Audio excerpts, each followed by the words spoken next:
এটা না ছিল সানডের ভ্লগ।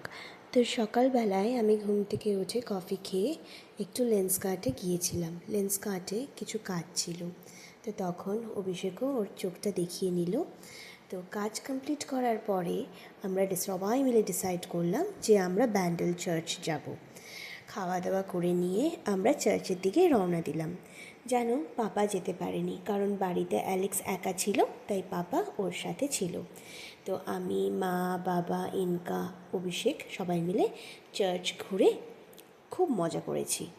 চার্চের সামনেটায় না খোলা মাঠ ছিল, তাই ইনকা খোলা মাঠ পেয়ে খুব মজা করছিল, আর ওদিকে আমরা ফটোশ্যুট করছিলাম।